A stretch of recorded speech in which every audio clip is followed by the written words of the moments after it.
Suave.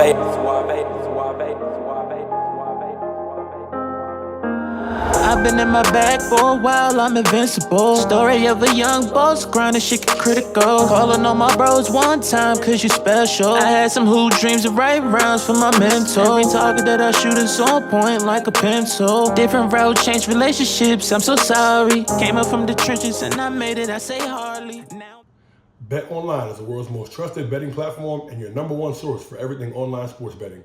Right now, you can receive a 50% free bet of up to $250 on your first deposit to bet on anything from the Olympics to baseball to Formula One racing. Bet Online has every stat, every matchup, and even live odds and spreads while the games are being played. When the game's over, head on over to our online casino and get in on a game of blackjack or poker or unwind with one of our 150 slot games. Head to the website today to get in on the action. Use promo code BELIEVE, that's BLEAV, for your 50% free bet credit on your first deposit up to $250. Bet Online, the game starts here. All righty, guys, we are back with another episode of the What's in Your Bag podcast presented by Bet Online. I'm your host, Andrew Robinson, and as you guys can see, man, we're joined by a special guest, man. But before we introduce our guest for today, man, you know we got to get the nitty-gritty out of the way. If you're watching this on YouTube, go ahead and stop what you're doing, man. Give us a thumbs up, subscribe, drop a comment. It goes a long way to getting this show out to the people who need to hear it. If you're hearing this on Apple Podcasts, Spotify, Google, go ahead and give us a 5-star rating. Follow the show. Again, man, tell a friend to tell a friend. It goes a long way in getting this show out to everybody who wants to hear the good gospel that's going on the What's in Your Bag podcast, man. That was my guy, Pull Up Tay, on the intro. It's going to be him as well on the outro. Make sure you guys are streaming his music. One of the hottest up-and-coming artists out of the DMV, man. Make sure you guys show my guy some love, man. But without further ado, man, like I mentioned, we have a special guest on the podcast. This is somebody who I've been following for a long time, man. Before you know, the Instagram stuff, and you know, for all the OGs that are probably listening to this right now, man. I know it's a bunch of you guys who probably been following my boy's journey since Keasy's Odyssey. You know what I mean? The YouTube journey started about 3-4 years ago, man. I've been tapped into bro's journey since the YouTube got first jumping, and it's been amazing to just see the growth, you know, in your career since then, as well to be able to see everything you're doing with social media now, the content, YouTube, and we're gonna get into all that, man. But we're pleased to be joined by my guy, Ike Udanoh, man. Ike, thanks for coming on with us today. No, I appreciate it, man. Thank you for having me, man. Better known as Keasy, man, for the people who really watch. You know, y'all. Yes, sir. You know, that's crazy, man. I got more people calling me Keasy than EK these days. So For sure, man. And now, like I said, we're gonna get into the whole content journey, your plan, career, everything, man. But before we get started, as of this recording, you know, today is Wednesday, July 10th here in Australia, Tuesday, July 9th in the States. Team USA is getting ready to, you know, get prepared for the Olympics. You know what I mean? We got obviously Team Canada, France is getting prepared for Olympic play. And I want to get your thoughts on everything that's been going on just with the Olympics thus far. What are you excited to watch? Are you excited to kind of tune in to Team USA? Obviously, you got Steph, LeBron playing for the first time, and B playing for the U.S. Everybody beefing that he's not playing for Cameroon or France, but it's a bunch of different storylines going on with Team USA. So I kind of want to get your thoughts on everything that's getting ready to go down in terms of FIBA and the Olympics and what you're most looking forward to watching. no, I'm not gonna hold you, man. Like for me, I'm most excited to watch, you know, my boys who are playing, who are first time Olympians. Like my guy Nooney, who plays for Sudan, and Wyndon Gabriel, and my guy Jordan Howard, who plays for Puerto Rico. Like I'm super excited for those guys that actually, you know, motherfuckers are Olympians, man. You know, like it's something that, like it's at the highest pinnacle of what you could do as a basketball player, bro, is to be an athlete in general, you know, to be an Olympian. And to see those dudes, you know, head in that direction and getting ready to suit up and play against the best of the best in Paris, bro, it's super dope. Like I'm about to be tuned in, staying up late just to watch those guys, you know, like, of course I'm watching USA basketball, but, you know, in Nigeria, they're not in it this year. So I'm definitely gonna be tuned in to South Sudan and Puerto Rico for sure. Yeah. Shout out my guy, Wayne Gabriel, man. I've been playing against bro since 2015 back in New England prep school days, man. South Sudan. My teammate from the Bendigo Braves out here, Koch Bar, is also in training camp with South Sudan. So we'll see if he can make the final 12-man roster, man. But definitely going to be tuning into those guys, man. Were you one of them people who was beefing with Embiid? They play for Team USA, or you think it's fair game? I always am intrigued to hear people's opinions on that because I feel like people No, tend to forget that Embiid did go to Montbury. He went to high school here. He went to college here. He's been employed here in the United States for a long time. You know what I mean? So, me personally, I don't think it should be any issue with it. It's no no. different than people getting naturalized and they're playing for, these other countries. You know what I mean? Lorenzo Brown's playing for Spain. Like, we can go on, but I kind of want to get your thoughts on that. Real. Like my thing is like even I feel like he's more entitled even than guys who get naturalized. You feel me? Like he became who he is because of America. He wasn't a horrible basketball player before he got here. America made him the basketball player he is today. So of course it would be great for him to go back to Cameroon and for them to benefit, but the people, the organization and the structure that made you who you are today as a basketball player, why shouldn't they be able to benefit from it as well? And then two, like you said, his son is American. He wants his son to see him to grow up and know that my dad was an Olympian in the country I was born and raised in. So for me, it shouldn't be a big deal to anybody. Yeah, yeah. I agree, man. Well said. Well said. And we talked to a couple guys who have played for Team Nigeria as well in the past. Stan Okoye, Ike Udanoh, obviously Chima, Moneke was on here. All guys had a bunch of opinions on Team Nigeria and the shame that it is that Team Nigeria are playing the Olympics this year because I feel like it's crazy. You know what I mean? Especially given the progress that you guys made in the last Olympics with leading up to the Olympics, I would say beating Argentina and beating USA, going to the Olympics. You know what I mean? It's like, all right, I thought it was a foregone conclusion that Nigeria will be back for Paris. You know what I mean? So, as a Nigerian man, I kind of want to get your thoughts on just the whole situation that's going on over there right now. No, man, it's sad, man. It's definitely sad. It's just the lack of structure, lack of infrastructure, and lack of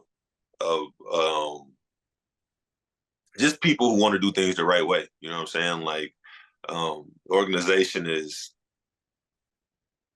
like it's zero. Like it's literally like you can't even put a number, like a percentage on the percent of organization they have. Within Nigerian basketball, and that's the main reason why there is no team in the Olympics. Because if they had guys putting things together the right way, at the highest level, which it should be, like other countries do it, Nigeria would dominate Africa consistently. And with the amount of players we have, NBA players, high level European players, like there's no reason why we shouldn't be a top 5 at minimum in the world type team with the type of players that we have. And if you really go out and players, you got guys now who are like, Eric Gordon, who just changed back to Bahamas. Like, imagine if like a Bam Adebayo decided to play for Nigeria, and you actually go and pursue these guys. It would be a game changer. Nigeria would be one of the top countries in basketball in the world. If you ask me, if they actually had people doing the right things the right way, and pretty much what it's bad, honestly, because got so much potential. 100%. And I think the last Olympics, we kind of got to see that, man. I don't think the world, number one, really realized how many, number one, Nigerians were in the NBA, from Josh Okogie and my boy Mie Oni, not even mention all these guys. Yeah, Gabe Vincent, it's so many guys. And then I don't even mention the guys that are playing overseas, you know what I mean? Guys like Chima, Ike, Stan, you know what I mean? The list goes on and on. There's a bunch of guys, obviously Chimezi Metu, with the Kings. Like, it's a bunch of Nigerians that are putting on. And I feel like it's my hope, that we get to see you guys back in the Olympics in 2028. Hopefully they'll, figure something out by then. Fingers crossed, you know what I mean? Because I think it would really be a shame to not allow the game to continue to grow and the players to continue to, get the spotlight that you guys have earned, over the last couple of years. No, yeah, for sure. For sure. They definitely, hopefully, like you said, man, 2028, man, they can figure it out in these next 4 years and get a team back to that level, because there's so many guys, man, who want to play, and that's the part that's really like mind blowing to me, that you have guys now who want to represent Nigeria, but there's no Nigeria to represent. Like it makes zero sense, but it is what it is, man. We only can control the things we can control, and just hope for the best outcome. Yep. Well, nonetheless, man, we're definitely going to be tuning into the Olympics and seeing how that goes out there, man. But I want to switch gears a little bit to your personal career, your personal journey. Obviously, you from Detroit originally, and kind of was how you kind of came to be who you are in your early basketball days, man. So I want to talk about the Detroit, basketball culture growing up, man. Because I'm from the DMV, born and raised in Maryland, and I feel like the hoop culture down there is very rich. You know what I mean? A bunch of guys that have kind of came up out of there, but you don't meet too many guys, at least from the top of my mind, that's from Detroit. Obviously, you got, I know, not from Detroit specifically, but Draymond from Saginaw and Kyle Kuzma and Flint and guys like that. But I kind of want to talk about, for you, what was kind of that upbringing like growing up around Detroit and the basketball community for you? What's crazy is that when I was coming up, there was a ton of guys from Detroit. Like Detroit had a hoop bed. You had Manny Harris, Deshaun Sims, Ramar Smith. You had a lot of top rated guys in the country growing up, but everybody just was hard nosed, man. Like Detroit, Motor City, it's like a blue collar city. Everybody had that grit, that grind, that dog in them, and it's kind of what you needed to even get out the city. Me personally, I was never the most talented player. Like I tell guys this all the time. Luckily, I was lucky to be around talented players, which made me better. But I was never the most talented, but I had that grit, that grind, and that desire, just to make something happen. You know what I'm saying? Like I wasn't those guys who are highly touted, getting all these teams, getting all these sponsors and stuff like that, going to all these different type of camps. I was type weak. I ain't gonna hold you, bro. Like I was type weak, but I just had the desire, right? I wanted it more than anybody else. You know what I'm saying? And it's crazy to think, because when I think back to a lot of these guys who are like at that point way well above me, to think that I had a better and longer career than majority, if not all of those guys. Like some of them guys I named didn't even play basketball after college. So, but they were, top in the country guys. So to think that, me being the caliber player I was then to make something happen at this capacity, bro, it's a testament to just hard work, desire, God, you know what I'm saying? And I can't be any more thankful, for real. Yeah. But basketball, man, it was different, man. It was back then. I feel like it was a lot more physical. I think kids like just today, like when I look back, like now watching highlights from kids from Detroit, the game is just a lot more softer. And that's a lot. I feel like an old head now talking about the '90s and shit, but it is like think about early 2000s. Motherfuckers way more physical than they are today. I think it's a lot more pretty game today, especially with these kids. Right, it's just different. You definitely sound like an old head right now. I mean, you sound like, bro, it's crazy. So many it's crazy to think that motherfuckers on my team calling me Unc. Like I'm like, dude, stop calling. I ain't that old, bro.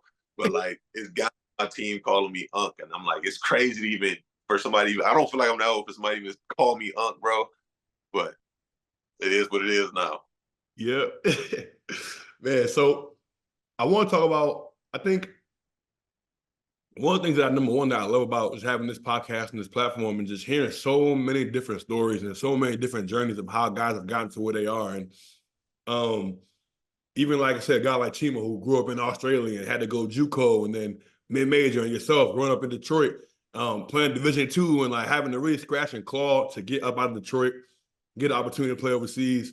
For you, right? How were you able to, when you were first coming out of college, right? Because I know for all of you guys who maybe feel like I'm skipping some steps, probably tune in to Keasy Odyssey and you'll hear the whole journey, man. So I kind of want to ask you these questions, like already kind of knowing a little bit of the story, but going from a Division II school and trying to get overseas, right? Like, what was that process like for you? What was your mindset? Because obviously, no matter if you coming from a Division I school, if you ain't going to a Power 5 school, a lot of times the money isn't going to be nothing crazy come out your first year. So what was your mindset, whether it was looking for agents, looking for opportunities, trying to just get the opportunity to play professional basketball? Like, what were you most focused on when you first came out of college, trying to make that dream happen? For me, it was just trying to find the best agent to be able to put me in the best situation. And luckily, I had, a hell of a season. My junior and senior year, I'm, all American, all region. And, probably should have been player of the year in the conference. So it was guys reaching out to me because I stood out. But I ultimately signed with Artie Agency. It was a guy named Andrew Morrison at the time. But now he's like really big at CAA. He's like one of the top guys at CAA. But I signed with him because my best friend, he went to Northern Iowa. He went to the Sweet 16, beat Kansas the year they beat Kansas. He was the point guard, and he signed with him. And he kind of signed me as a favor to him, not really him wanting to be my agent. And looking back, it was something I should have really thought about before going in that situation. But it was just trying to find an agent, man, who could put me in the best situation possible. Because I had a few guys around me who would play professional basketball, and talking to them, they were like, it's all about like anything. It's about who you know and who they know. So it's like an agent who had a reputation, who could put me in situations to further myself the best I could. And I thought at the time, Artie Agency being such a respected agency, they had numerous NBA players at the time. I'm like, shit, if I can sign with an NBA agent, coming from a D2, shit, I'm good. Like, how many D2 guys, agents who represent NBA guys?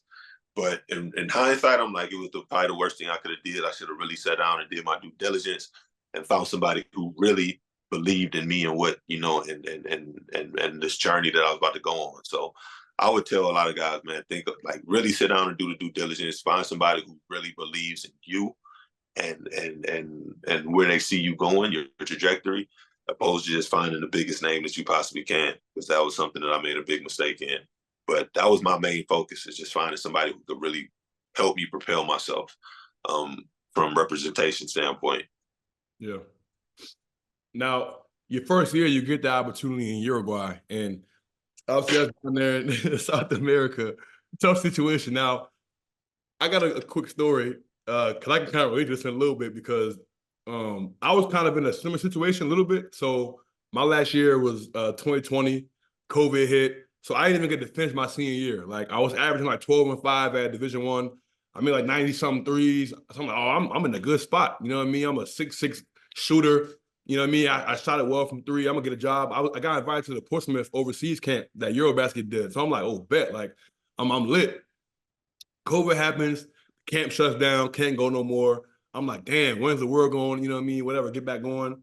I signed with a European agent. He's horrible. I missed my whole rookie year. Had to fire him. Had to go to exposure camp, whatever. Got a new agent. Now I'm going into basically my year two, which is really my year one. So I had to take a job in Costa Rica for my first job ever. It was like $400 a month. Like, yo, you just got to go here. You missed a year. You got to go here and play, you know what I mean, and get some film. And then it's only for the summer. So, you ball out here. We can get you into Europe after that, and, you'll be able to make some more money. So I'm like, bet. You know what I mean? I'm going to take it.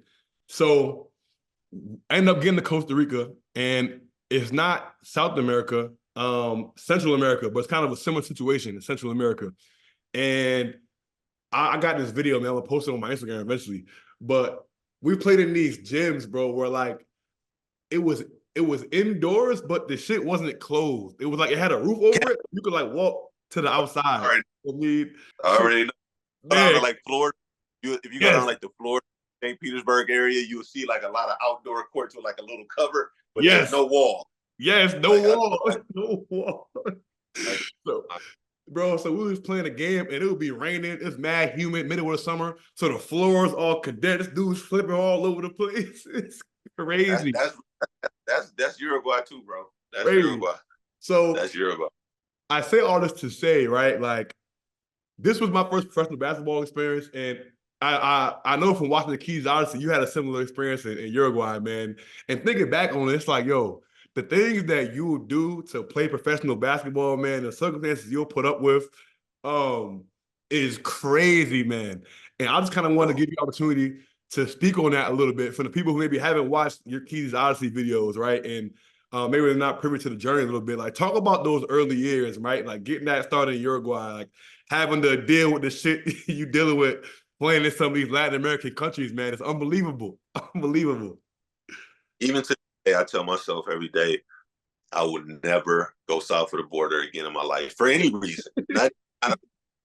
Don't ask me to go to no Tulum. Don't ask me to go to shit south of the border because I'm not coming, okay? Because of how bad experience I had in Uruguay, which technically is supposed to be the most developed country in all of South America, but it wasn't.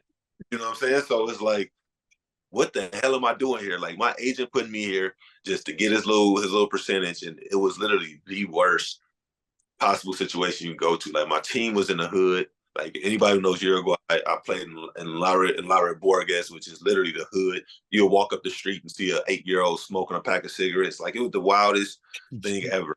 And it was just crazy. You know, I had bed bugs, water heater never worked, Wi-Fi never worked. And it was just a messed up situation. Got hurt. They told me I wasn't hurt, completely broke a bone. They telling me that, oh, it's just a sprain, trying to have me play through it, played, you know, hurt with a broke wrist for 7 games before it was just too unbearable.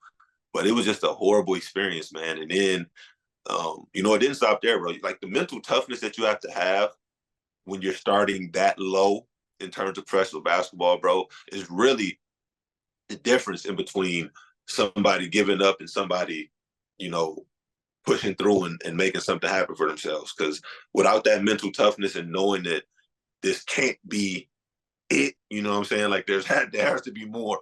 And having that mental toughness and just the fortitude to just keep pushing, bro, is something that I feel like is overlooked. A lot of guys think, oh, I'm nice, that's enough.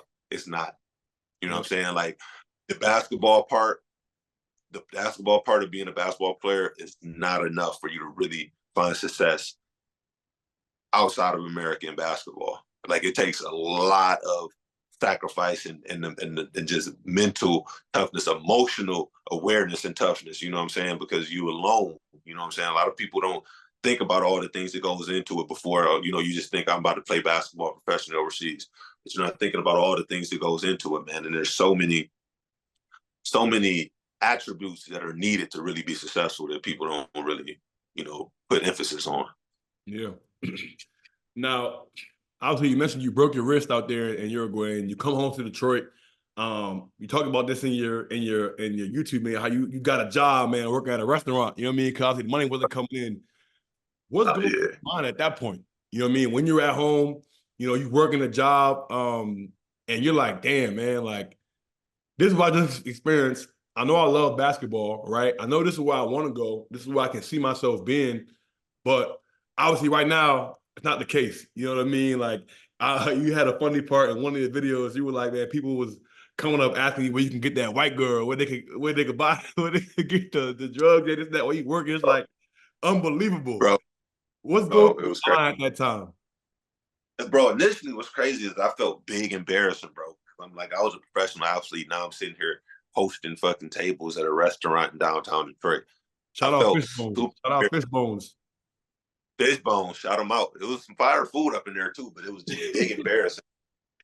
I'm like, bro, I'm 6'8", and this is not way big. I'm 6'8", 250, sitting here walking tables at a restaurant, bro. And I'm like, what am I doing here, bro? Like, but at some point it got to the point where I'm like, man, this ain't what I signed up for, bro. Like, it was I forgot what day it was exactly, but it was one day I just came up like, I cannot work a normal job. Like, this is not me.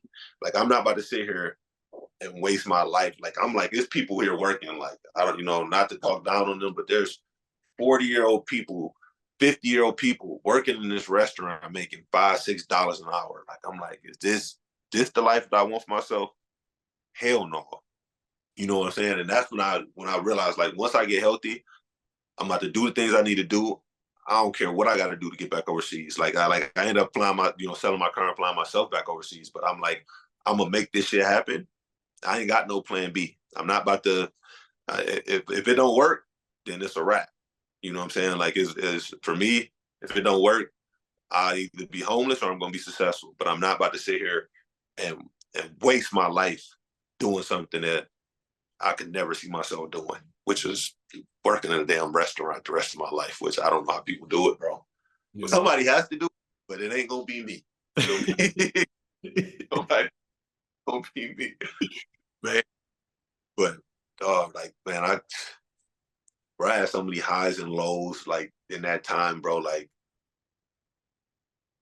it's hard to not have self-pity, you know, not to be like to fall into that rut. Like when you're in situations like that, bro, when you know that when your heart that you should be doing so much more, but you're not. Yeah. Like that, it hurts so much, bro. Like going to sleep at night knowing that, man, I'm a basketball player, bro. I worked my entire life to be a basketball player, but yet I'm here working at a restaurant, doing a room service and seeing people. Like, big as I am, like all the work I put into it was like it's like it's for naught. And that shit was tough for sure. Yeah. So what were you telling yourself in those moments? Because I feel like there's a lot of different players who have got to the level that you eventually got to in your career who had kind of similar stories, whether it's getting cut, you know, whether it's having to work a regular job in between overseas opportunities and things like that. Obviously, I know from here, you know, you were, like you mentioned, you sold the car, flew yourself to Europe, man. You were, I don't know, maybe you said you were sleeping on somebody at somebody's crib, like, you know what I mean, trying to make it happen. And like, throughout those moments, like, what are you telling yourself? You know what I mean? Like, because there has to be something that kicks into overdrive during the moments to like keep you going. You know what I mean? And when you're in Europe, you know, on the other side of the world, sleeping in some person's house that you don't, you know what I mean? That like it's not a team. You kind of waiting for something to happen, right? Like, what are you telling yourself in those moments, right? When you think about that, right? You're trying not to have self-pity or like, you know, how are you keeping yourself going and motivated? No, it was crazy. It wasn't even so much myself at the time. You know, of course, you know, I'm like, there's more. But when I was, you know, after I was type homeless, I was in this, you know, sleeping in the train station for a few days. And I reconnected with a friend who was in the army, and she was stationed in Wiesbaden, and I went to go stay with her on, you know, in the barracks, which, you know, it was some legal shit to do, but I was in the barracks. It was the people I met on that base that really spoke life into me that really help me keep going. You know what I'm saying? Like I heard Sergeant at the time, his name was Sergeant McGowan. Like, dude spoke so much life into me, man. He's a man of God, great dude, man. Like he spoke so much life into me every day, making sure I ate. You know what I'm saying? It's talking to me, bro, you a pro. You know what I'm saying? In my mind, at the point, I didn't feel like a pro. I didn't have a job, but he's like, you're a pro. You need to eat. Make sure your ass in this kitchen every day to eat, because he's the head of the kitchen. And, you know, and then every day, you know, in the gym, he's in there rebounding for me sometimes, you know what I'm saying? Like, you're a pro, you gotta get your work in, you need to be in this gym.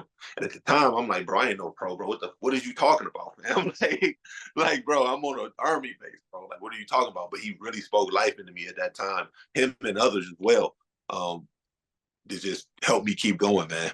And without him, without him and the other people I met on that, and some other people as well, I probably would have gave up at some point. But you know, it's only so much the human brain can handle. You know what I'm saying? At that point, if I didn't have anybody else speaking life into me like I needed, I probably would have gave up at some point. Yeah. Yeah. I think it's always important to be able to reflect on those moments and those things that people were telling you, you know what I mean? And just those small moments that you think is small, but really are huge, that can keep you motivated throughout your journey. And you talk about this a lot in your YouTube channel, man, but you're like, man, those are throughout them beginning stages, right? Like you talk about how you could have made more working at McDonald's or getting a regular 9 to 5 than you could have playing overseas basketball. So what I want to know is like, why, right? Why did you choose to continue to pursue overseas basketball? Why? Because there are a lot of people today who are playing overseas basketball who could make more money getting a regular job, 9 to 5. You went to college, you got a degree. You know what I mean? It wasn't like you some bum. Like you had a college education degree. You could have easily gotten a regular job in the corporate space, whatever the case may be. So throughout, you know, year one, Uruguay, breaking your hand, year two, in the barracks, like type homeless, whatever the case may be, like why did you choose to continue to pursue professional basketball when it would have been a lot easier to maybe get a regular job, even get into something like coaching or something like that? That's a lot of basketball players get into after college.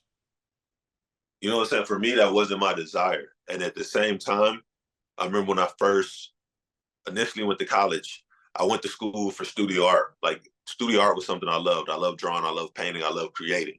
And even, now, with content creation, it kind of allows me to be creative. But at the same time, that was something I loved. Other than basketball, something I loved. And I had people in my life, they had their, of course they for them they probably had my best interest in their heart. But my father, he's an educator. He has a doctorate in biomedical engineering. My grandparents, my grandmother was an educator, and they were always telling me like you need to do something that's more practical. You need to do something that if you broke your knee tomorrow, you could get a job. Like, what, you gonna be an art teacher? And at the time, I'd be like, yeah, like I would have loved to be an art teacher, but I listened to them and changed what I truly love for something that was more practical. And once I got into that and I realized this isn't like this, I ended up going to school for marketing with a focus on advertising, but I'm like, this ain't the shit I love to do, bro. And after that, I realized I never change up on myself. You feel me? Like I never allow circumstances or people to change my mind on what I want to do. And basketball, when I decided basketball is what I want to do, basketball is what I'm going to do. Whether I'm super successful in it or whether I'm not successful in it, it's going to be something I do, and I'm not going to change my mind. And that's really was my mindset with basketball. Yeah. Now, I do want to kind of take a pause real quick, man, before we get back into the kind of the basketball journey, because I think you said something that's super important and that I think a lot of people that are going to hear this could learn from, man. And I think a lot of times, especially in today's society, right, where you got inflation, everything's so expensive, right? At the end of the day, you do got to worry about providing for yourself and making money, right? And sometimes you have to make choices like, you know what, I might have to sacrifice my passions and things like that in order to put, food on the table or make money and build a house and kind of go that more traditional route. You know what I mean? But I also feel like there's something to be said about pursuing your dreams and your passions. You know what I mean? Especially when you're young, you're out of college. It's not like you had a family and a wife and kids to support. Like, You. yeah. Like, chase your dreams. And I think people oftentimes will knock people, right, for pursuing the overseas. Oh, man, you make X amount of money. Oh, I'm over here working my job. I'm making 6 figures and this and that, right? But lo and behold, people don't be happy, right? You could have got a job in marketing and advertising, and you might have made a lot more money than you made playing basketball, but you wouldn't have been fulfilled inside. And so I want to take a moment to kind of talk on that for a little bit. You know what I mean? Because I feel like there's no right or wrong answer. You're somebody who chooses to take that corporate route, get that corporate job and have some stability and make some money. Hats off to you, right? But I do want to speak on the fact that we need to stop knocking people for pursuing their dreams or sacrificing, maybe making a lot of money to do something that they love, man. Because at the end of the day, there's no amount of money that you can put on fulfillment and peace and just being able to go to sleep at night and put your head on your pillow knowing that you're doing something that you love, no matter how much money you're making. So I kind of want to give you an opportunity to talk about that, because I think that that's something that oftentimes is a huge talking point, man, that people don't really speak on a lot. No, yeah, man. Like, for me, that's the most important thing. Like, even now, once I'm, coming towards the end of my career, like I'm starting to get the itch for coaching and actually helping kids. You know what I'm saying? It's something I actually enjoy doing, helping the young guys on my team, helping them be great. So it's like, I feel fulfilled. Even if I'm not being the main guy anymore like I was, just being able to help somebody is something that's giving fulfillment. So I'm like, why not do what helps me feel fulfilled? And I'm at the end of the day with anybody, whether it's basketball, whether it's, art, whether it's, I don't know what else you want to be a veterinarian, do it, bro. Why you have time? You know what I'm saying? Time is something we can't get back. It's limited. You know what I'm saying? And the most valued time you have is when you're young. So use that time the best way you can, the best way to make you happy. Because at the end of the day, that's the most important thing. You know what I'm saying? Like, of course, money is you need it, but at the same time, you can't put a price on happiness. You know, people always say, you know, money doesn't buy you happiness. People say it's a lie, but at the same time, it can buy you things that make you feel happy in the moment, but it never really be true happiness. You know what I'm saying? And finding fulfillment in life outside of money is what's going to bring people that true happiness. And I feel like people live longer, people love stronger when they're happy. So why not you know, put the effort in to actually find something that's really going to make you happy? Yeah, 100%. Now, it wasn't always, you know, like I said, you eventually were able to get to a point where you were able to kind of get things going up and up in your basketball career. I want to talk about that first moment when you could finally be like, you know what, things are moving in the right direction. Like, you kind of take a breath a little bit and go, all right. You know what I mean? Like, what was that moment like for you? That moment for me was when, so I was just in Finland playing in the VTB for Neelan Bisons, and the team folded. I was making $2,000 a month, which for a lot of people now is substantial money. It's still a lot of money, but for me, like I'm like I in my mind I was thinking the most. So it's like for me it was a lot of money, but once I left there and I signed, when the team folded, they allowed us to go sign, like leave. I ended up signing in Italy for like the second part of the season in the A2 team. And I was making, I think, like 775 or something like that a month. And when that first check hit my account, I was like, dang, what thinking of this, but I was so juiced when that first check hit, like, and I'm in Italy. I'm like, I'm eating good. I got a nice apartment. I got a car for the first time. I'm like, boy, I'm him. I'm him right now, bro. Yeah. And I was going, and it was crazy because it was just like such an elevation in such a short amount of time. Like, okay, I was playing in a VTB, which at the time, you know, you have 4 EuroLeague teams, 2 Euro Cup teams. It was really, probably, in my opinion, the best league in Europe before all this stuff now. Next to Spain, like it was probably neck and neck. But to play there, and I'm playing limited minutes, but I'm doing a lot in limited minutes, to go from there to being the guy, and now I got a bank account that, in my opinion, was on swole. I got my own car. I got everything now, and I'm like, damn, I made it, bro. Like all that stuff, all the sacrifices I made, bro. Like I'm here, and that was that moment. I'm like, yeah, bro, this is it, fam. Like if that would have been the most I made for the rest of my career, I would have been good. Because in my mind at that point, I'm like, I'm solid now. Yeah. Like I got enough. I got enough. Right. I got. Damn. I feel like it's crazy to hear, man, like just the perspective, you know what I mean? And even looking at that from there, you obviously continue to grow your career in, you know, first division Italy, first division France. You've played all over the world in some of the top leagues in Europe. And to look back on where you started, right? Like when you first, I remember you talked about this in the video, like you first signed that 6-figure contract in Europe, right? Like how did you reflect on them times when you was in the barracks or when you was working at Fishbones in Detroit? You know what I mean? And you like, damn, I feel like we all have this, you have to have this, we all talk about delusional confidence, right? You all gotta have that like, delusional belief in yourself. I'm gonna make it. Like I never forget, Chima was talking about he got cut in second division France. He was talking about he was writing in his journal how he was gonna go to the league and this and that. I'm like, oh yeah, you're like, he said people would have read his journals back then. People thought he was retarded. He was crazy. Like So, put the crack down, boy. You right. smoking It's something. like what's wrong with you? Timber and my best friend were actually teammates that year he got cut. And they're Really? still good. I got Jamar Diggs. Yeah. He's the reason coach of me and Timber actually, you know, built a relationship is because of my guy Jamar. But no, yeah, you would have looked at him like, boy, you smoking something, boy. You smoking something for real. But that's the thing. That's what makes the best athletes, bro. That it's really like type delusion. It's like I'm about to be the most I could possibly be. I'm about to be that, and can't nobody tell me otherwise. And that's what makes Jordan, Kobe, LeBron. That's what makes the guys those type of guys. Is that it's almost type delusion. Of course, you put the work in, but it's like to be as big as you really think you're gonna be. Like to have people chasing you down the street like you Michael Jackson, but you're Michael Jordan. It's crazy, type delusional in your mind if you think about it. But it's like, boy, you would never be that big. I'm that big.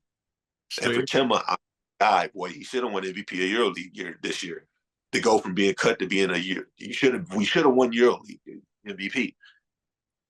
Boy, in a few short years. Well, you was delusional, but now, hey, bro, you the most sane person I know. Most sane person. Facts. And kind of on that same token, right? When you do get there, right, and you're like, all right, so damn, boom, right? So Keasy just signs his contract, right? Damn, I made it. I'm making 6 figures now, right? Do you ever be like, damn, like that shit really happened? Like, you know what I mean? Like, cause I feel like you had them times where you might doubt, you know what I mean? Like you mentioned, we're like, damn, like I'm in the barracks, I ain't no pro, like what's going on? And then a few years later, you go by and you're like, yo, like we really made that shit happen. Like, you know what I mean? Like, what's going through your mind? It almost becomes like it's crazy because if you allow it to, it becomes normalized. Because now I've been making 6 figures for, the better part of my career. And it's crazy because I'm at my brother's house right now. and one of my best friends, but I call him my brother, he does YouTube, named Tall Guy Car Reviews. And me and him, we sit back and reflect all the time. And it was crazy because he does a lot of car reviews. So car companies sends him cars. And it was my first time. He had a Lamborghini Urus Performante, just sitting in the park in his driveway, and we're driving it. And he like, hey bro, can you drive the car for me? Because he wanted to shoot some videos or something. I'm like, bet. And I get in. It's my first time ever in a Lamborghini to this day. You know what I'm saying? I made a lot of money, but I've never sat in a Lamborghini. And then he's like, drive it. And I tell him like, bro, this is my first time in a Lamborghini. And he's like, for real? He's like, because he's owned Lamborghinis, he's owned McLarens, he's owned all these crazy supercars. And in his mind, it's normalized. He's like, I've been doing this. So it's like, he don't always reflect back on when we were both sharing a Sebring, we were a Chrysler Sebring. We used to share it. And now he got all these crazy cars, and he's like, just to sit back and reflect on it, like, bro, like this is a Lamborghini. Most people would never even sniff a Lamborghini, and we both driving in it right now. So it's like the same thing. It's like I'm making $10,000+ a month. And for me not to sit back and say, man, look, think about where I came from and now I'm making this type of money. It should be something that never should be normalized, because it's like, this is how the work that you put in should always be remembered to get to this point. But a lot of people, you start making $10,000, $50,000, $60,000 a month, it just becomes normal. It's like, boy, I should be making this, instead of, damn, look how far I came. And I feel like a lot of people need to sit back and reflect a lot more, because that journey, man, is something that will always keep you humble. You know what I'm saying? And it's beneficial to just sit back and look back and try not to let things get normalized in your life. Oh yeah. I feel like one of the things that I'm taking from this personally, man, is that there is no linear path, right, to getting to somewhere, especially when we're talking specifically about overseas basketball, right? I didn't heard dudes that, went mid-major and then, went maybe BBL, right, or UK, whatever, and they went to BBL Germany, and then boom, now they Champions League, EuroLeague, and the rest of history. I've seen guys like yourself who kind of had to go Uruguay, South America, and go a crazy route, but like guys always kind of get to the not always, but the guys who have made it have gotten here one way or another. You know what I mean? No matter what the path is. But I think the one constant denominator is that they didn't quit, they didn't give up, and they just kept going. You know what I mean?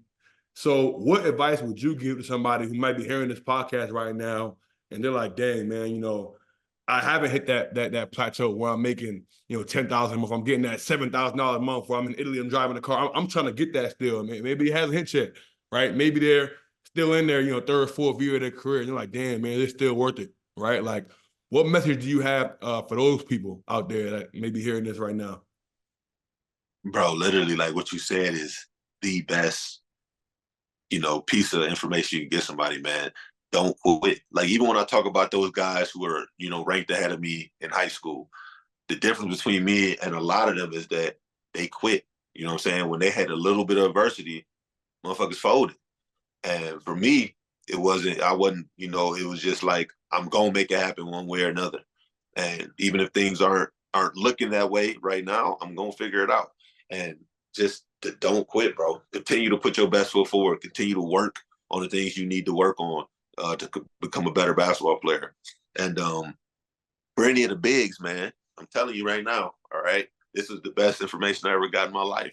My OG, Shane Lawal, he played for the Nigerian national team, went to the Olympics, and he had told me, for all the bigs, it's not the guards, all right, all you guards in a couple years, but for the bigs, man, he told me some shit that really, when he told me this, is really when the trajectory really took off for me. He told me to be a bum. And for me, at the moment when he told me that shit, I said, "What the fuck are you talking about? Be a bum?" I'm like, he like, bro, like, listen to what I'm telling you. You need to do the shit that bums do. The shit that nobody wants to do, that's what you do, and you'll be rich. And you will start getting paid accordingly, bro. Like all the other shit, you want to be, you know, the nicest guy to dribble, just all that's cool if you're at that level. But if you're not, do all the shit nobody want to do, I guarantee you. Look at Kyle Hines. Look at Dunstan. Look at these guys who are won, you know, countless defensive player of the years. In my opinion, goats of European basketball. They not doing none of the fancy shit. They guarding, they rebounding, they setting screens. And they doing it at a high level. You know what I'm saying? And a lot of guys think they got to do a lot of stuff, but you don't. You know, basketball at the highest levels, NBA, EuroLeague, Euro Cup, it's about filling a role. Everybody can't be the guy. And I think when guys understand that, it allows for guys to climb that ladder a little bit faster. You know what I'm saying? Like, of course, everybody want to score. Everybody want to be LeBron, but there's only one LeBron. You know what I'm saying? But there's 14 other guys on the roster who getting paid handsomely to help him to do the things that he don't want to do. So do those things, bro, and you'll be solid. You'll be solid. And that really goes for the guards as well, man. Everybody can't be LeBron. Everybody, it's really, and you know what I'm saying? Like a lot of people look at it like, no, I'm nice. Okay, that's cool. But you could be nice and broke.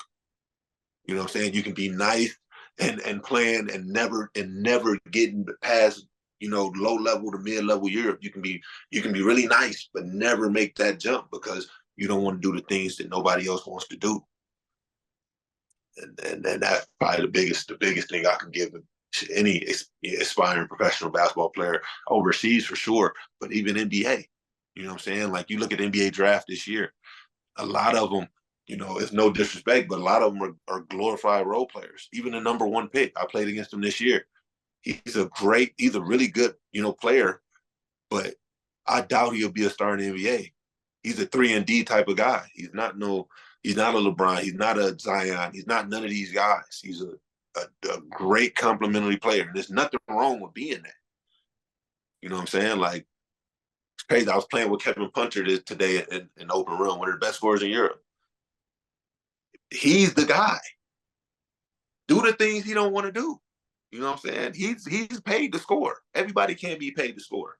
You know what I'm saying? So find your niche, bro. Like it's crazy too. My brother, he always say this shit because it's like his YouTube success saying, "Your niche, find a niche, and it'll make you rich."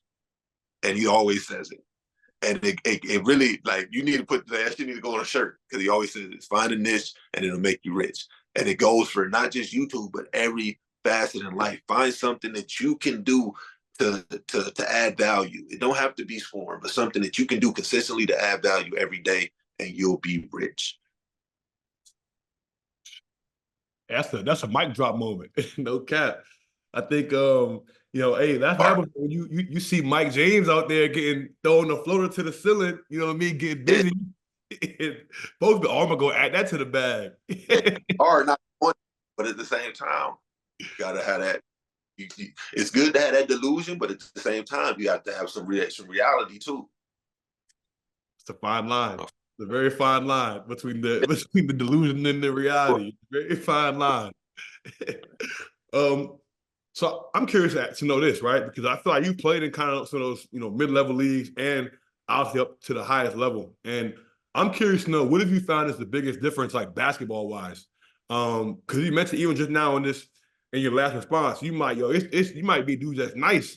You might not ever be able to kind of get past that mid-level Europe, level as far as play. So from your experience, what do you think is the biggest difference between some of those like higher level leagues and some of those maybe lower to mid-level leagues? Is it like talent? Is it maybe the difference in the domestic players? Is it the coaching, right? Like, what do you think is the biggest difference basketball-wise For from me, yeah, for me, it's the domestic players, the skill level for sure, 100%. But then, to go into that a little bit deeper is the shooting.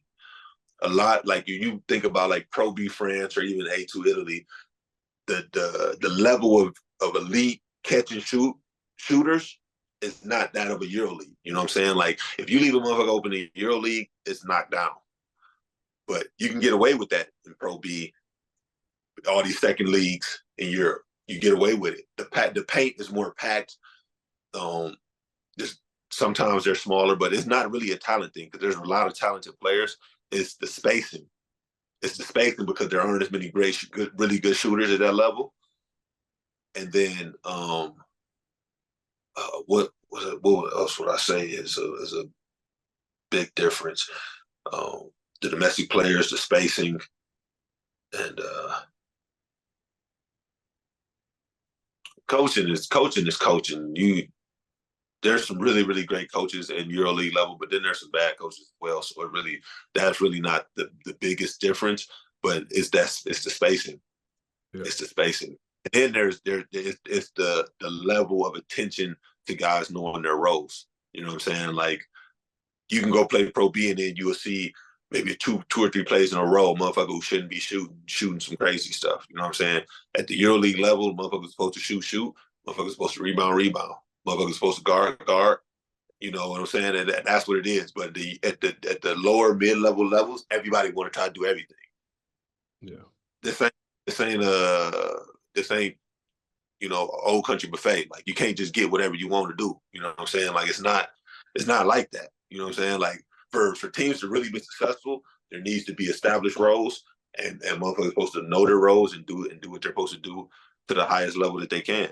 And I feel like at the lower levels, it's too many guys trying to do too much, and that's usually what the difference is for me when I look back. There's just too many guys who want to be that guy. Yeah, yeah. What do you think? I know there's a lot of guys, right, who may be like, and even I think about this myself. I'll see like homies on Instagram where I'm like, damn, man, he's been playing, first division Turkey, right? But he's not necessarily playing like Euro Cup or Euro League or first division, but he can't quite break through, right? What do you think is the biggest hindrance there? You think it's mostly kind of like a politics thing? Like once some people will say, right, like, all right, well, once you play at this level for a certain amount of years, you kind of get tagged as this level player, right? And it's kind of hard to break through, you know what I mean, to that like Euro Cup, Euro League level, you know what I mean? You see a lot of talented guys who they right on the cusp, you know what I mean? But it's hard to kind of break through. And I want to kind of ask you, what do you think is the biggest separator between those guys, right? Between those French guys who maybe you're playing in first division Italy, right? And you think you're a Euro League level player, you're trying to get to that Milano, or maybe you're in Spain and you're playing once a week, but you're trying to get to those Euro Cup, Barcelona, Madrid type teams. Like, what is the thing that you think could take a player to the next level who might be on that fringe of kind of breaking through? I feel like a lot, like this is my opinion. It's probably not all the way true for a lot of guys, but I feel like a lot of guys don't watch EuroLeague basketball. Like for those guys who are like those type of players, a lot of those players don't go watch players who play their position at the highest level. You know what I'm saying? And learning from those guys and taking with those guys. Hey, mama. And my daughter wanted to join, so taking, say hi.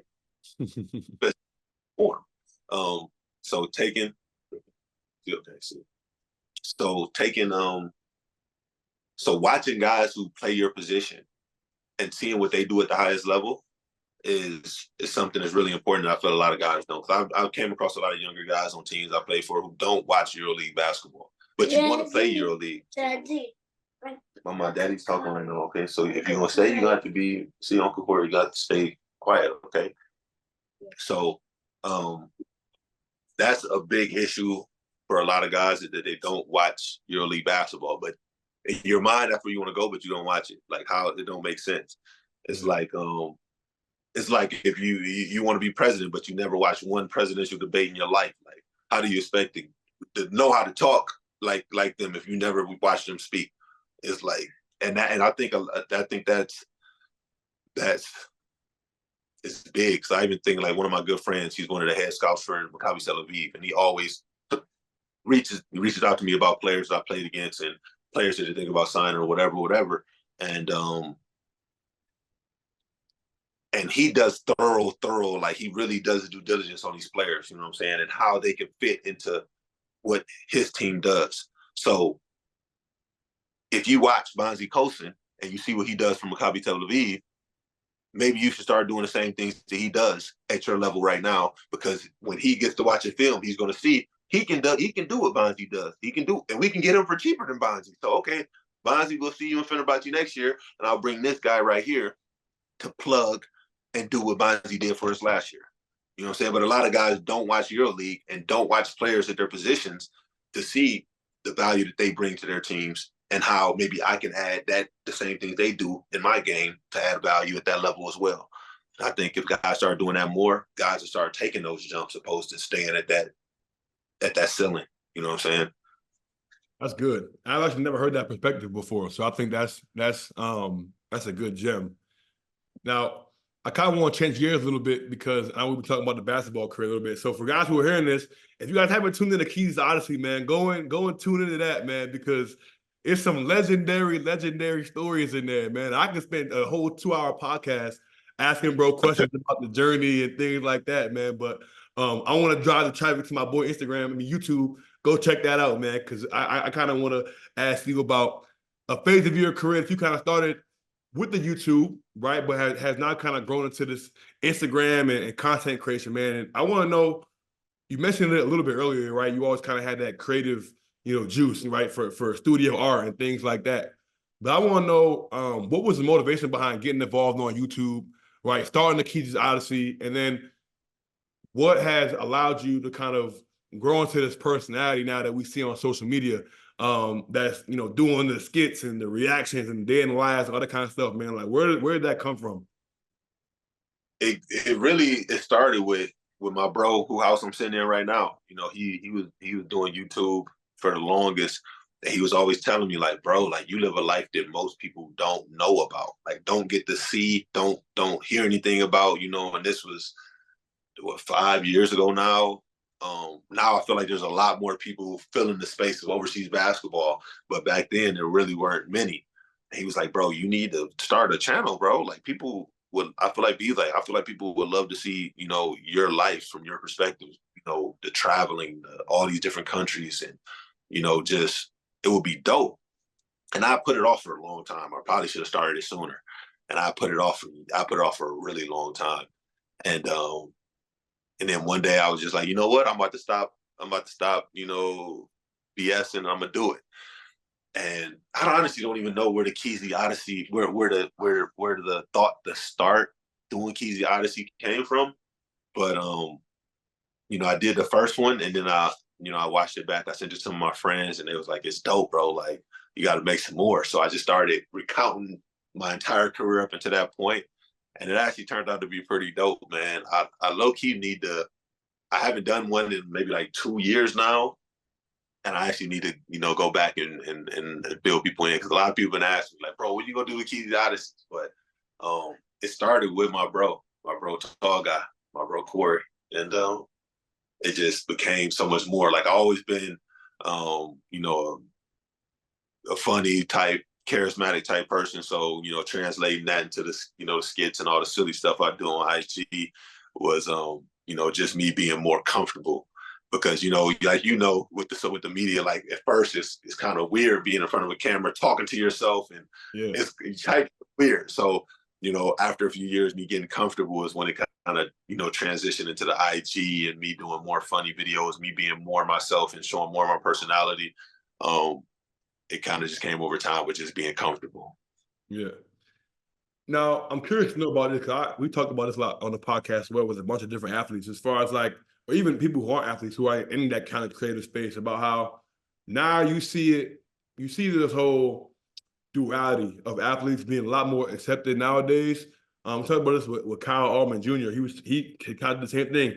He had a Life is Good series that he was doing on YouTube and like playing overseas. And I want to kind of ask you though, I feel like it's a little bit different when it comes to Europe, because I feel like Europeans still have, or especially like the coaches, they're still kind of that like old school mindset, like as far as a lot of this stuff.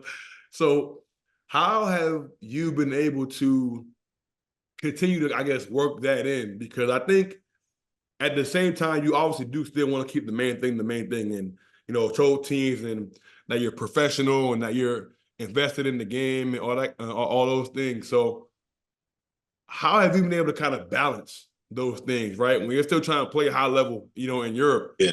but you do have this whole other side that you're kind of invested in now on Instagram and YouTube and things like that. Like, how have you been able to find that balance? Because I think a lot of times Europeans, they might see, they be like, oh, this dude's not serious. He's this or he's that. Yeah. You know what I mean? So what has that balance been like for you? No, you know, for me, like I said before, like I've never been the most talented, so I always been a worker. So I make my work undeniable. You know what I'm saying? Like even with me doing all the things I do on social media, I'm always in the gym. You know what I'm saying? Like when it comes to just the physicalness of the game and preparation, there's like you ain't nobody on the team that's gonna compare to me. You know what I'm saying? When we come in for physicals and that type of stuff, I'm the one with the 7% body fat. Like what the hell? Like that's Cristiano Ronaldo type. Like it's undeniable. Like that I work. So it's like it don't matter what the hell I do on my own time. I don't even give a damn what you think about what I do on my own time. Just know when I'm here, I'm fully invested, and the proof is in the pudding. So it's not nothing you can tell me about what I'm doing outside of that. You know what I'm saying? You can make your little jokes like, oh, the paparazzi or whatever. But at the same time, the same way y'all paying me, this pays me as well. So I don't give a fuck what y'all think. So that's always been my mind. You know what I'm saying? So it is what it is, man. Like it's crazy, man. Like even like just, you know, social media itself, man, like it's been so beneficial. Like even like here, like coming here to my brother's house, we're here in America for 2 weeks. I brought a little travel bag because my people at Adidas sent tons of stuff for me that be just to meet me here, so I wouldn't have to pack. And that came from social media, not basketball. It didn't come from me being great at basketball, because for them to even, you know, partner with anybody, you have to be EuroLeague or NBA. I'm neither. So it's like social media is a big, big part of my life. So I don't care what a team has to say about it. It's done tremendous things in my life, just like playing basketball has. So it is what it is. You just gotta go with it. You feel me? Straight up.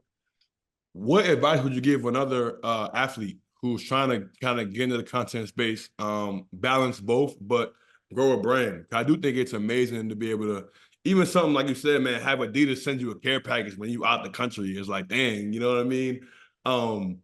That's amazing. Or to be able to get invited to certain things or work with brands, right? As an athlete, that's an amazing accomplishment. And I think it comes because obviously you're playing at a high level basketball wise, but you also bring something else to a brand, right? From your marketability online and things like that. So what advice would you give to somebody who's trying to go that same route? You know what I mean? That's trying to kind of grow the creative side and grow a brand and get involved with the content on social media. One, I would say start early. You know what I'm saying? Like I wish that, you know, when I was in high school, it was Facebook. But shit, I wish I was on that motherfucker posting more, you know what I mean? Making content, or even YouTube back then was early. I would have, you know what I'm saying? Like you think about all the huge YouTubers, Mr. Beast type guys, like back when YouTube was in its infancy, he was on there making videos, you know what I'm saying? And now he's the biggest YouTuber, multi-million dollar guy, because he was, one, early, two, authentic to himself. He wasn't trying to be nobody else. He was just being himself. And I think that's something that gets overlooked. You know, you look on TikTok, you got a million people doing the same dances. You know, you got a million people want to be food critics. Like, just be yourself, bro. You know what I'm saying? Like, find something that you really enjoy and do it. and there'll be other people who find you who enjoy those same things. You don't have to go out there and be somebody else. You know what I'm saying? Be authentic. You know, start early, and the people who are supposed to find you are going to find you. Yep. You know, and they got what book I read, but it was about, you know, how to win friends and be popular, something like that. And he talked about you only got to have 1,000 motherfuckers who fuck with you for real. You know what I'm saying? If you find 1,000 people who fool with you, 1,000 people is a ton. Imagine 1,000 people give you $100. You up? You know what I'm saying? And so you really have to find 1,000 people. You know, you got all these people with millions of followers. That's great, but at the same time, if you can find 1,000 core people who really fool with you at a high level, that's all you need. You know, it'd be great to have 1 million, but it's not necessary. So, and don't put them blinders on, bro, because there's so much other stuff that can interfere with you trying to go where you're trying to go, man. Like I said, like looking at other people's followers count, looking at the likes, like it's gonna come. You just keep being consistent. That's another thing. Consistent. Those probably the 3 core things. Start early, authentic, be authentic, and be consistent. You know what I'm saying, like I remember. It's crazy. I talk about my bro so much because I'm so proud of him and his journey as well. But like, dude was posting videos, like two to 3 videos every day for like on YouTube, like long videos, 2 to 3 days. I mean, 2 to 3 times a day for like almost 2 years straight, which is crazy. And it's like that level of consistency, to be able to do that, it's like unheard of for real. But if you had that level of consistency in what you're doing, you almost have no choice but to be successful, because who else is putting out that type of energy? Yeah, straight up. Now, I think one thing that I want to kind of ask for you, right? I think you've done an amazing job in like building this brand, and obviously, you know, the basketball resume speaks for itself. And then you mentioned how like you're at the point now where you've made, you know, 6 figures for a fair part of your career now. And I want to talk to you about like what's next for Keasy, right? Like what's that next chapter look like for you? Is it expanding the content role? Is it, you know, getting into more creative things in the YouTube and space? Like, what does that look like for you going forward, man? Because I think you've obviously grown a large audience of people who are following you, people who also, I got to speak on this too, you've helped a whole shit ton of people, myself included, whether it comes to this giving people advice, man, consulting, like dealing with them nut-ass scammers overseas basketball, a whole nother topic that we could get into, man. But I think all that stems from you and the platform and the community that you've built, to where people see you as somebody who they can go to for advice or go to and ask questions. And you've built this audience of people who feel like they know you and they connect with you. So my question is, like, what's next for you, man? Like, do you ever think about the things that you can do kind of in the future down the road, whether it's the content or, you know, just kind of expanding this community that you've built going forward? No, for sure. You know, for sure it's going to be, I honestly need to get back, you know, to my roots with YouTube and making longer form content that's, you know, helpful, beneficial to the community, essentially. But then, you know, just outside of, you know, all the social media stuff, like I told you this year, man, I did so much coaching instead of playing, and just that excitement I got from watching guys listen and actually implement things I would try to tell them to, you know, help them be better was just crazy, man. Something that I never would have thought I actually had, because I'm a short patience type of guy, and I know I can never coach kids, but like coaching younger guys and helping guys, you know, be the best version of themselves has been something that this year I've really like fell in love with, you know, essentially. So I've been going to like Euro camps and stuff like that. Just networking. Even like right now, you know, I'll go to Vegas in a few days to network there and build relationships and stuff. For once basketball is done, I think I really want to, not even think, I know I want to go into coaching at a high level, maybe player development, NBA. So just got to put my face out there. And social media is crazy, because social media is same thing. It's like a lot of these people who hands I'm shaking, they know my face because they, you know, open up their IG and see my face. So it's like, it's beneficial, man. And like I say, like people need to start early, because you never know how many doors it can open just by putting yourself out there on social media. Because it's crazy. People I never would thought would know who I am, like, and see me. Like today, I'm working out at my guy's gym. Paul Pierce is there working out. He like, what's up, God? I see your video. You're funny. Other guys in the gym, bro, you funny. So it's like, it's crazy to think that people who I never met before and I hold it such a high regard, know who I am just because of the videos I made. So it's definitely something I'm going to continue to do because I enjoy doing it. Just the comedy part and the just being able to help people. So it's definitely something I'm going to continue to do and continue to keep, trying to build and make better. Yeah, I love that. Now, the last kind of, I guess, serious question I want to ask you, but something that I think I have, one that I respect and I admire about you, man. I think that a lot of overseas guys kind of battle with, right? You've been able to go overseas, right? And literally like establish roots, start a family. We just had baby girl on the camera. You know what I mean? Like, I think that's something that a lot of Americans like wrestle with. You know what I mean? It's like they go overseas, like, damn, like, do I want to settle down over there? Do I want to come back to the States? You know what I mean? And we had a guy, my boy John Roberson, on the podcast a couple months back. Right. Yeah, good dude, man. He's kind of saying the same thing, man. He met his wife overseas, and like he's like, man, we live out here now. And it's just like he still comes back to States, now and then. But I want to get your perspective on that, man, because like even me today, I'm not gonna lie, I struggle with that. I'm like, yo, I don't know if I could do it, bro. I don't know if I could like start over across the world. I got my family, you know what I mean? It's just like, how have you been able to do that, embrace that, and like lean into it fully, man? Because I think it's beautiful to see, but it's hard at the same time. You know what I mean? I definitely want to kind of get your 2 cents on that. Oh yeah, it was crazy because John was actually my teammate the year that he met his wife. Like we used to all hang out, and but it's crazy because looking back, I remember when I was in Finland, I would meet some older guys who were, essentially me right now, living, having their life, having their wife, having their kids, all that within Finland. And I'm looking at these motherfuckers. And then I met one person, and I'm like, this motherfucker said he hasn't been home in like 40 years. And I'm like, you're a nut, bro. There's something wrong with you. No I'm way. like, he's like, I got, because I haven't met. I'm like, crazy, bro. There's no way. I'm looking at them back then, like, there's no way I could fucking live in Europe, bro. But I stumbled across Milan, bro. And in my mind, it's the closest thing to America, but it's safer. You know what I'm saying? So it's like, it's the best of both worlds. And then meeting my wife, bro, it's definitely tough, bro, because you have to give up so many amenities that we have here in America, which, we grew up with and we kind of take for granted until you don't have them anymore. You know what I'm saying? Like the plethora of snacks we don't got those in Italy, you feel me? So it's like, you gotta wrap your mind around just a whole different way of living.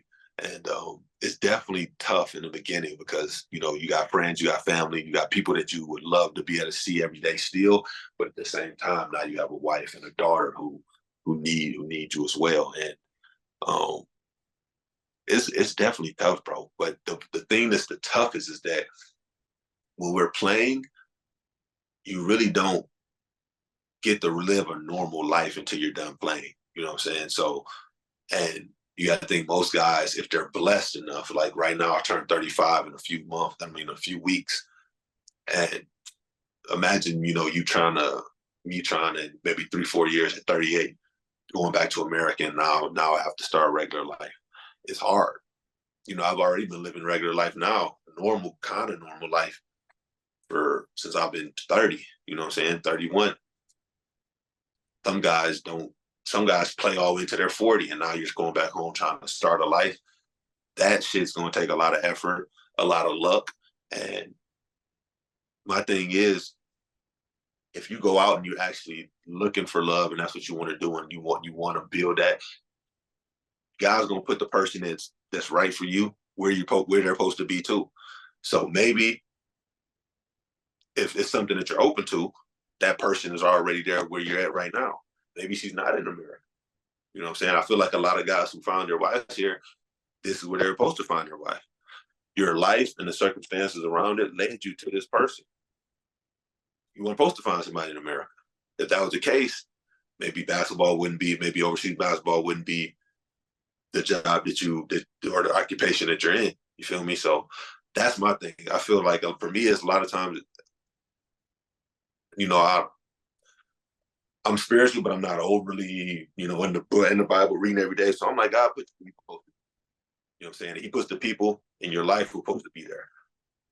And ultimately, if those people become important to you, you're gonna want to be where they are, and you're gonna be there. So for me, that's what happens. I think for a lot of other guys, that will happen. And I feel like if guys, if family is something they value and they want, start. Why wait till you 40 years old and back in America to start trying to find that part of your life? You know what I'm saying? You can start. You can date wherever you are in the world. There's people who speak English. There's expats. You might even find an American person, wherever you at. You play in Germany. If that's what you want, it's just doing it. You know what I'm saying? Like putting that is, it's like anything else. You need to put forth energy, for anything to happen for you. Yeah. That's great perspective, man. That's great perspective. And the last question I asked you before we get into kind of some quick hitters, have a little fun and get you out the door, because I know it's late over there in LA, so I don't want to take too much of your time, man. But kind of to put a bow on everything that we kind of talked about today, from the basketball journey, the content, and everything like that. I just want to ask you, man, because we talked about it earlier. You mentioned you don't really get a lot of time to sit back and reflect on, what you've done and what you've been able to accomplish. And from somebody who, I'm sitting right, I'm kind of in the middle of that right now. I'm trying to continue to grind through the overseas basketball journey, work my way up, and I feel like I'm fighting through it. And I think that's why I gravitated so much towards your story, because I can see a lot of us that follow you and that gravitate towards Keasy journey, see a lot of our journey in you.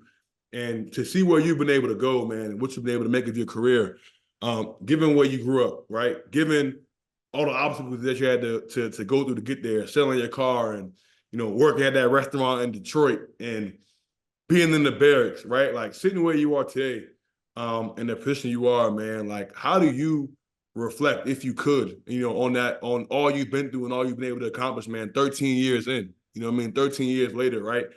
How do you look back on that year one in Uruguay and sit here today and be like, damn, you know what I mean? Like, I really was able to make something of myself, right? Because I think when you're in the middle of that journey, it's hard to see a light at the end of the tunnel. You know what I mean? It's hard to see you getting to that point. So for you, how do you reflect on that? What do you think of, man, just being able to kind of sit back in the offseason, especially now, and kind of reflect and be like, dang, you know what? Like, we going into year 14, you know what I mean? Like we did it. We made some of ourselves despite all the ups and downs and the journeys and the obstacles, right? Like, how do you reflect back on everything that you've been able to accomplish at this point in your career? No, man, it just it was all worth it, man. It was just all worth it. I think for a lot of people, that's probably the hardest thing. Like, you go through all these trials and tribulations, bro, and you wonder, like, is this really going to mean something at the end? And every last thing meant something. You feel me? Like, without going through all that, I wouldn't be sitting here with my daughter, falling asleep while I'm sitting here talking to you on this podcast. Like, anybody who knows me, knows that I've dreamt about being a father my entire life and having a family. So without all the things that I went through, I wouldn't have her. I wouldn't have my wife. I wouldn't have anything. So it was all worth it. And that's really just it. It was everything that happened and every way that it did was all worth it, bro. 100%, man. So we're gonna we got a couple quick hitters for you, man, and we'll go ahead and wrap this up so you can go ahead and get in bed with baby girl, man. So first question I got for you, man. What is your favorite skit that you've ever done? Because you got some bangers. You got a lot of bangers, man. So for you, what is your favorite one that you always look back like, you know what? I did my big one with that one. My favorite skit. Oh, man. My favorite skit. Honestly, it's crazy. One of my favorite ones that I can think of right now is when I kind of wrote my whole team into it. We remade the He Got Game #1. We remade that, and I like roped everybody into it, and they all, everybody was like really like put their whole energy into being good for it. And it was dope because it was at first I didn't think nobody would do it when I thought of the idea to redo it. And then actually seeing them get excited for it made it such a dope experience because they always choose to do it, and like seeing the outcome and how it was received when I collaborated with Six Cultures to put it out, and like it was dope. It was dope. So I got two of them that always crack me up.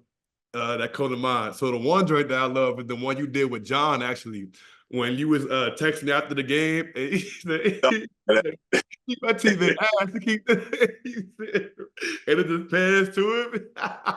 Oh yeah. No, that was up there too for That's sure. a classic. And then the other one, I think you did this one pretty recently. When you did the one about when folks hop into your DMs as an overseas hooper, like folks like open the door, you're like, hey bro, you're like, you can't check me. Hey bro, can you get me a job? Dog, cause that's really that's real life. Like that's really, even to this day, bro, I be like, folks, hey, put me on with your coach, bro. Like Slim, you don't have no resume, no film. How am I like? What's going on? It don't work, bro. But no, the one with John, bro. Me and John actually made a lot of heat, bro. Like I miss John being my teammate. Like honestly, two of my teammates who helped me the most in just like the whole social media journey was John, because he was just a goofy dude too, and he was always down to make something to make the beat and the antagonist in whatever video I was doing. And then Jordan Howard, he went to school for media arts, so he was fire when it came to editing anything. And having both those guys, I remember me and Jordan made like music videos, like genius, all types of wild stuff. Like we were doing just. And I'm like, I wish my team would have re-signed him the next year, because we would have went on a tear, because me and him together was like Batman and Robin, like peanut butter and jelly. But like we made dope content in those few years in Strasbourg, man, for sure. Nah, yeah, facts. So next question would be, out of all the crazy like stories that you've told on Keasy's Odyssey, do you ever have like one moment or one story you look back on that really like sticks out where you like, yo, like I can't believe this shit happened to me? Like I can't, like, cause I feel like overseas, you have so many moments where you're like, yo, is this real life? Like, like, bro, like the one that really stands out is it's crazy, because I remember like people were so mad, and so like everybody was up in arms, like, oh, EK's not gonna get no more jobs if he doesn't take this down, like all types of crazy stuff. I remember when I first left Cantu and I went to Avellino because I hadn't been paid in 3 months, and the coach there, I forgot what his name was, Serbian or Australian folk, and I remember it was my first game. We were playing in Trento, and we were down at half. We came into the locker room, and he's like, yeah, like I don't know what's going on with you guys. Like, you guys aren't playing like yourselves. Like, I need you guys to start playing like some bring that nigger up out of you. Like, and you know, like in a movie where it's like, you know, that's how it happened. Like everybody looking like, what? And he doubled down. Like, I need you guys to start playing like niggers. We're looking like, ain't no, like, it was like such a, like, just out of the blue, it was just like, what the fuck? It just go like nobody, like it was like everybody was just froze. Like, ain't no way this motherfucker just said that. And then I remember like when I made the video about this on the Keys Odyssey, Sportando had posted it and started talking about it. So like people were calling my agent, like, he needs to take it down, da, da, da, da. Like, I'm like, no, I'm staying on mine, bro. Like, this is what Buddy said, this is what he did. Y'all end up firing him because of it. Like, the problem is that people not saying it. You know what I'm saying? Like, people let this type of shit go and don't nobody say nothing about it. Like, everybody need to know this is the type of person this man is. And I shouldn't be the one that had to tell people. Right. You know what I'm saying? That was probably the most memorable, because I remember my wife was scared. She was like, you need to take it down. Like, if they're if they're going out of their way to call you and message you and all this, you need to take it down. Well, I ain't taking shit down. Like, this is what Buddy said.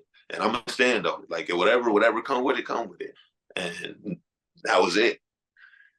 That was it. That was my stand. That was my stand on business moment. No business. Straight up. No business. I feel like that's one of them stories where people won't believe it unless you like really like you said, unless you stand on it and really like corroborate against the witnesses. Like, nah, that really happened. I thought people don't.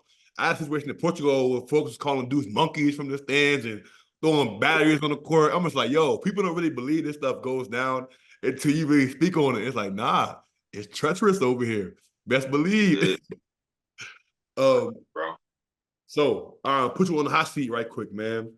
Give me your top 5 players in Europe right now. You can go any position. Give me the top 5. My top 5 players in Europe. I'm gonna say my young boy Bonzi Colson, Mike James,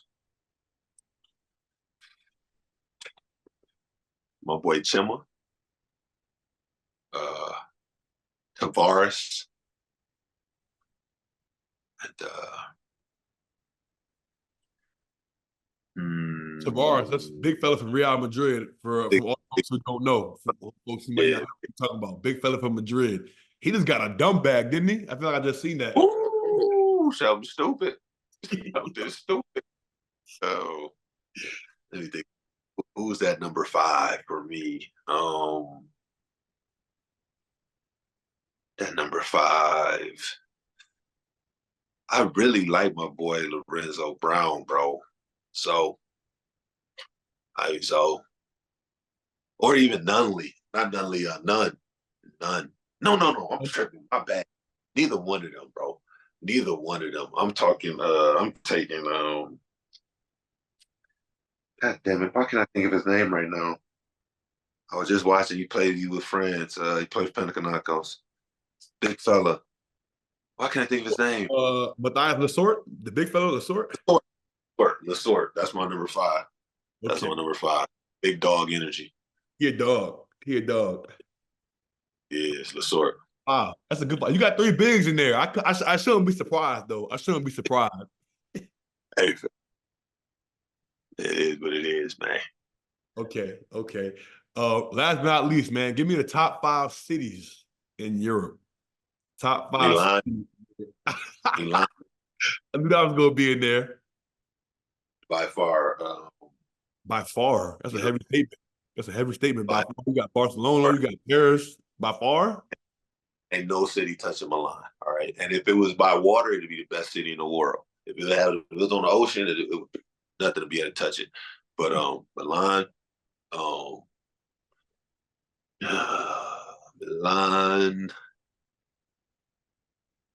Madrid. No, Milan, Malaga, Madrid. I've never heard that in the top 5. I've never heard Malaga in the top 5. I heard a lot of cities. I've never heard Malaga in the top 5. Malaga is nice.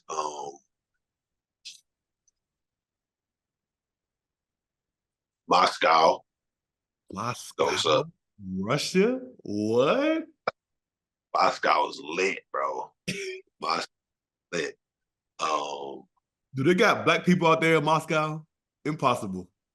No, it ain't many. It ain't many. It ain't many. And Belgrade, bro. Belgrade go up, fam. Belgrade and Moscow. Them last 2 cities is wow.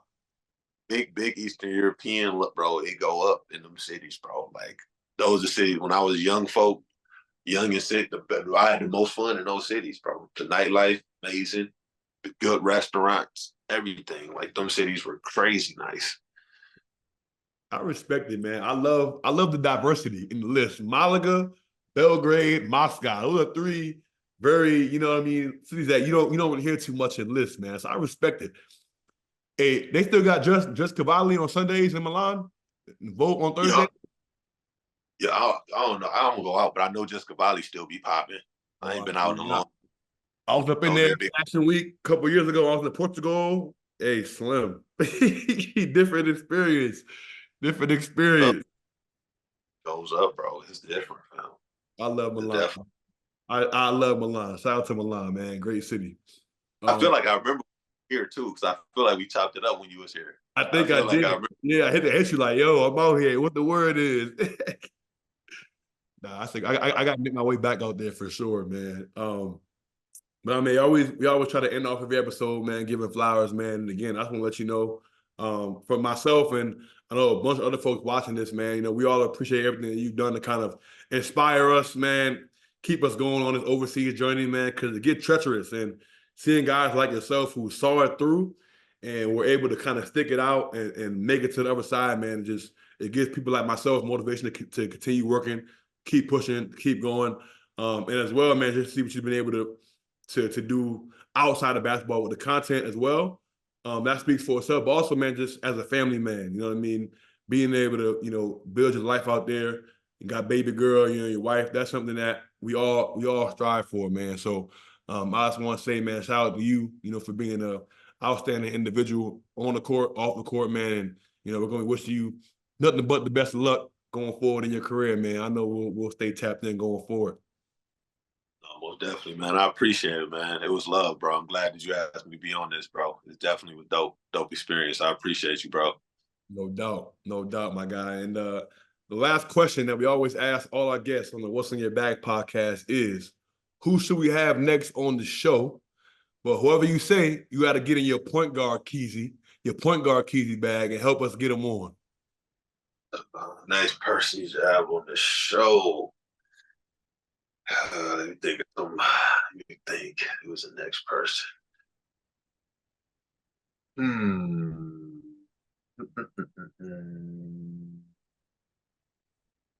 My guy Dre Lansdowne. Have you done Dre Lansdowne yet?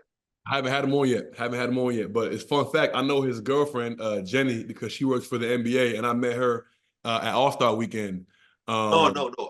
Andre Lansdowne. You talking about? I'm thinking about Sylvan Landisberg. I'm tripping. Nah, I haven't had him on. Andre Lansdowne. He played. I played with. We were teammates for 3 years in Strasbourg. Yep. Yeah, I've come across his page a bunch actually. So that'd be dope. No, great. He had a great story to tell as well, man. His life is definitely one. His story is definitely one worth hearing. For sure. All right, for sure, man. We'll have to be in contact after this, man. See if we can make that happen. Oh yeah, it was crazy. He actually got a podcast now too, so he definitely. I would feel like now he's more inclined than ever to do podcasts. So for sure. For sure. Well, all righty, folks. That's a wrap, man. This has been another episode of the What's in Your Bag podcast presented by Bet Online. Remember to like, subscribe, comment, share, tell a friend to tell a friend. It goes a long, long way. Make sure you tune into my boy Life of Keasy YouTube channel. You know what I mean? Tap into Keasy's Odyssey. A bunch of gems on there, man. Great stories. A bunch of them we couldn't get to today. But trust me, go ahead and tap in, man. You'll thank yourself later. That's all, folks. We'll catch you guys next time. Peace. Peace. Suave.